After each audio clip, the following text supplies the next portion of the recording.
I thought fighting overseas would be the hardest battle I'd ever face. Turns out, the real war started at home. After 13 years with the woman I called my soulmate, one decision changed everything. She gave me an ultimatum I never saw coming.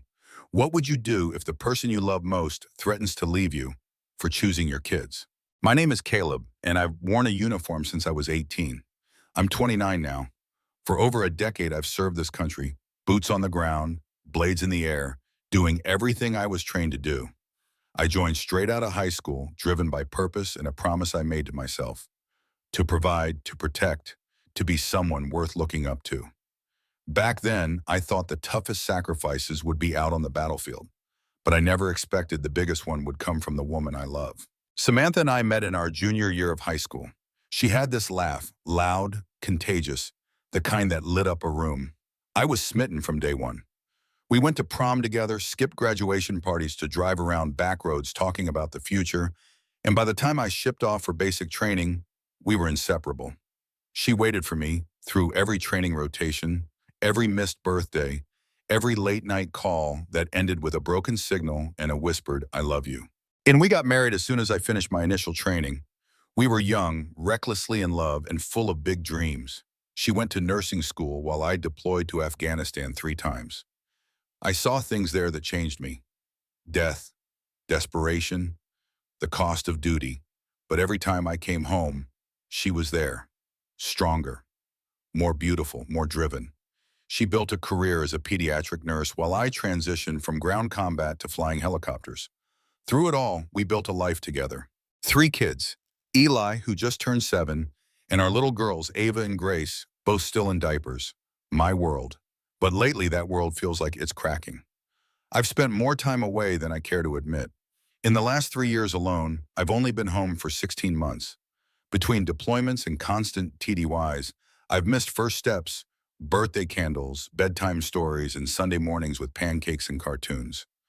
I've missed life, my children's lives, and the guilt of that doesn't fade with medals or ranks. The truth hit me hard a few months ago. I was watching a video Samantha sent me of Eli scoring his first goal in soccer.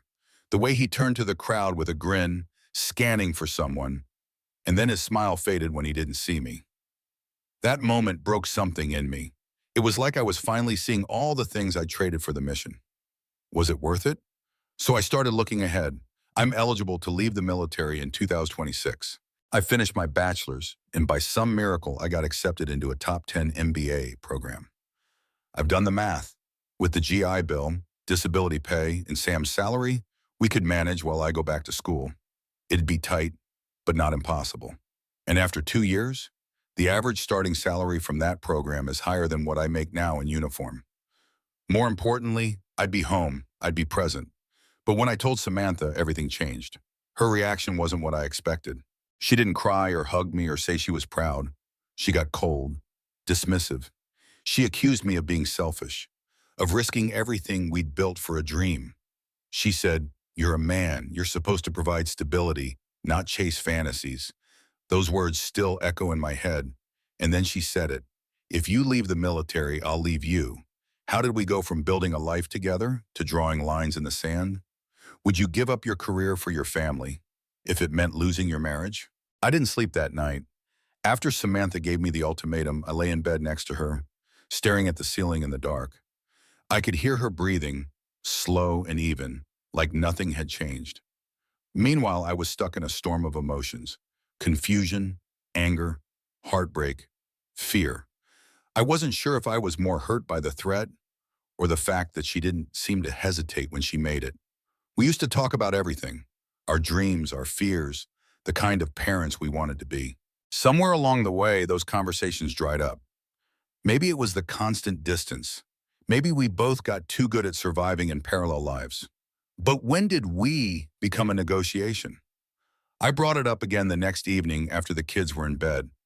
I thought if I could just explain my reasoning, lay out the facts, maybe she'd understand. I talked about the numbers, the timeline, the job prospects, the way I missed Eli's games and Ava's first words. I even pulled up the email from the university, hoping it'd show her this wasn't some pipe dream. It was real. She didn't even look at the screen. Instead, she folded her arms and said, You're thinking about you. You want out because you're tired. But what about us? What about the insurance, the benefits, the pension we're just a few years from? You want to throw it all away to go play student at 30? Her words cut deep, not just because they were harsh, but because they weren't true. I'm not doing this for me. I'm doing it because I want to be present. I want to raise my kids, not just fund their lives from a distance. But every time I tried to say that, she met me with silence or sarcasm. Have you ever felt like the person who once knew your heart better than anyone now sees you as the enemy? I tried asking her what she was really afraid of. Is it the money, the change, or are you scared I'll fail? She just shrugged and said, I don't want to be poor. That hit me in a way I didn't expect. We've never lived extravagantly. Our kids wear hand-me-downs, we drive used cars, we save where we can. But I realized in that moment, this wasn't about risk. It was about control, predictability, stability. And anything outside that box felt like betrayal to her. What she doesn't see is how broken I feel staying in, the loneliness on base, the ache in my chest when I watch other dads at the park during leave. The way Grace calls me Dada on FaceTime like she's still trying to remember who I am. That's not living. That's surviving. I've always been the one to make the sacrifices, miss the milestones, shoulder the danger. And I never once complained, not to her. But now when I'm finally asking to come home, she's the one drawing the line. How does that make sense? We used to be a team. Now every conversation feels like a battlefield, and I'm starting to wonder if she's already decided the outcome. What would you do if the person you love most didn't believe in your future because it meant rewriting the present? Is chasing a better life for your family worth it if it means destroying the family in the process? I don't have the answers, but I know one thing. I can't keep living like this. Something's got to give. The tension between us didn't fade. It just settled into the walls like a stain no one wanted to talk about. Days went by where we barely spoke. We kept things functional for the kids. Breakfasts, bath times, bedtime stories. But underneath it all was this constant humming silence. It wasn't the kind that gives peace. It was the kind that screams in your chest when someone you love starts to feel like a stranger sitting across the dinner table. I started second-guessing everything. Not just my plan to leave the military, but the very foundation of our marriage. Had she ever really supported me or just tolerated the version of me that fit into her vision of security? I wasn't asking to run off and live off the grid. I wasn't blowing through our savings on some reckless impulse.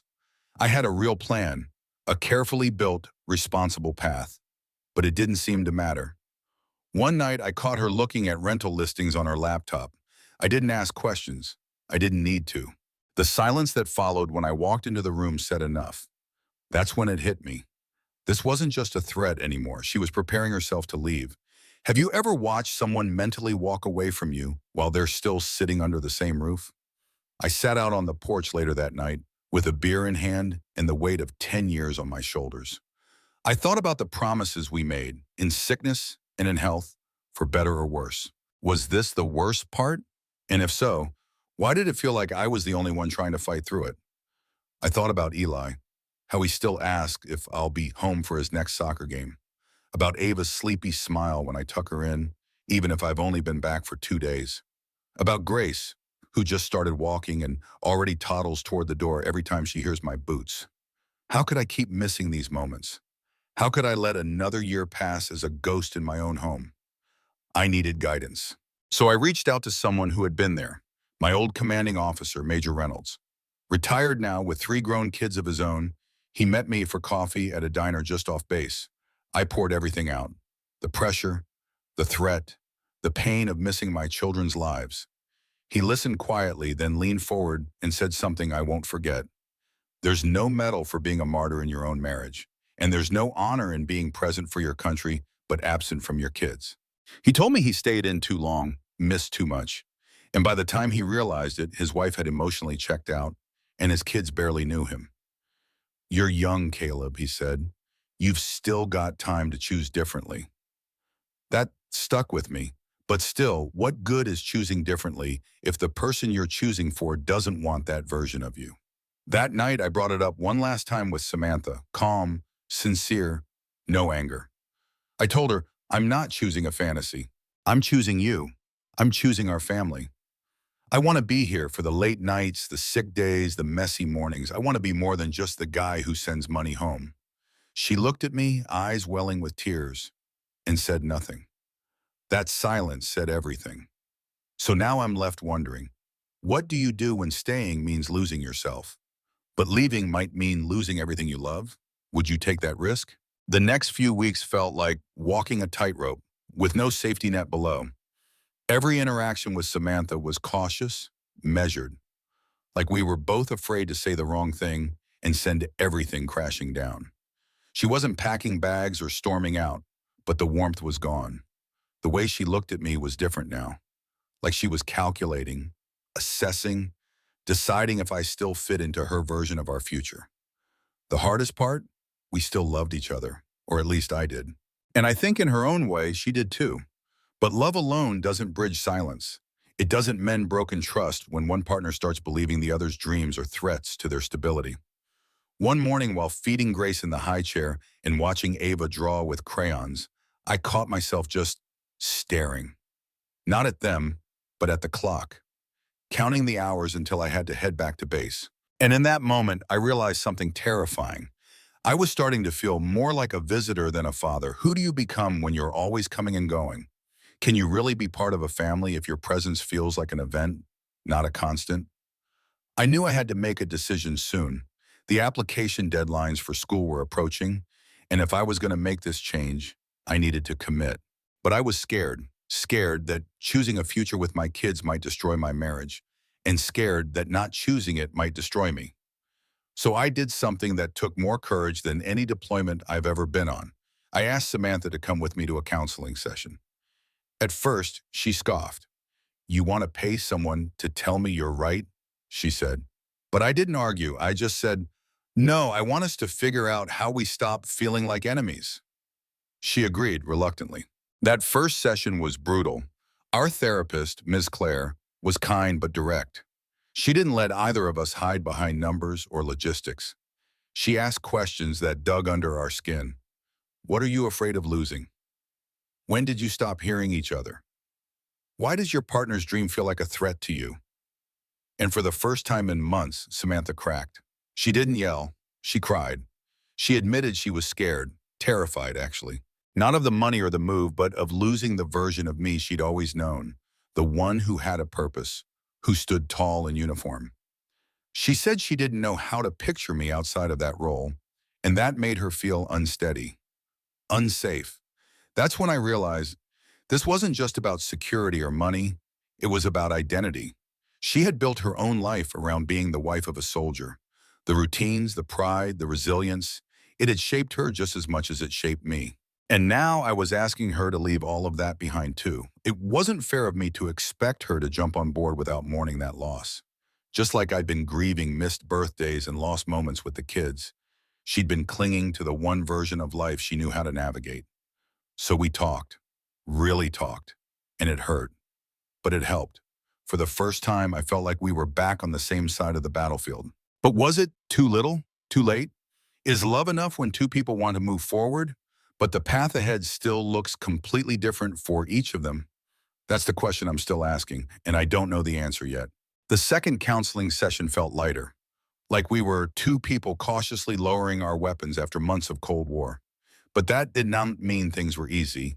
If anything, the clarity we found made the next steps even more complicated. Because now there was no more pretending, no more denial, just two people standing at a crossroads, trying to figure out if the road ahead would still lead them side by side. We started doing the hard work, setting aside 1 hour a night after the kids went to sleep. No phones, no distractions. Just us. Talking, listening, sometimes crying. I told Samantha things I had never said aloud, like how I didn't feel like a hero anymore, that every goodbye to the kids felt like a wound that never fully closed, that sometimes I looked in the mirror in uniform and didn't recognize the man staring back. She told me she missed me, not just physically, but emotionally, that she had carried so much alone while I was gone, and that fear made her cling to control, that the thought of navigating a new world, new job for me, new routine, new risks, scared her more than she'd ever admitted. And that maybe, just maybe, her threats weren't about leaving me, but about protecting herself from watching everything we'd built fall apart. That was the night I realized something else. We were both trying to protect the family. We just had different definitions of what that meant. So we came to an agreement, not a perfect one, but a starting point. I would move forward with enrolling in the MBA program. She would support me through it. In return, I promised full transparency, structure, and a detailed plan to help her feel secure during the transition. She needed numbers and timelines. I gave her spreadsheets and milestones. I needed emotional connection. She gave me timon, space, and trust. But most importantly, we promised not to weaponize our fears. The decision didn't magically erase the anxiety. There are still tough days, nights where one of us spirals and the other has to pull them back. There are still moments I wonder if I'll regret leaving the military, the identity I've held my whole adult life. And I'm sure there are nights she lies awake wondering if we'll make it through this unscathed. But we're trying. Together. A few weeks ago, something happened that made all the struggle worth it. Eli had his school's spring concert. I wasn't supposed to make it. Training days are long, and I usually miss those moments. But that afternoon, I wrapped up early and surprised him. He spotted me in the crowd halfway through the second song. His whole face lit up, and he waved so hard I thought his arm might fly off. Later that night, as I tucked him in, he looked up and said, "You're coming home for good soon, right, Dad?" I swallowed the lump in my throat and nodded. "Yeah, buddy, I am." And in that moment, I knew I made the right call. So here I am, standing on the edge of something new, leaving behind the structure I've always known, walking toward a future that's still a little hazy, still full of unknowns, but filled with hope, because I don't want to be remembered as the man who always left. I want to be remembered as the dad who came back and stayed. And maybe that's the question I want to leave you with. Would you risk everything familiar to finally become everything your family needs? What would you do if choosing to be present for your children meant risking your marriage? Caleb made the hardest choice of his life, not for himself, but for the family he's fought so hard to keep together. Do you think he did the right thing? Let us know in the comments below. Your words could mean everything to someone in his shoes. And if his story touched you, please like this video and subscribe to the channel so Caleb knows he's not alone, that there's a whole community standing behind him. Sometimes knowing people care is the first step toward healing.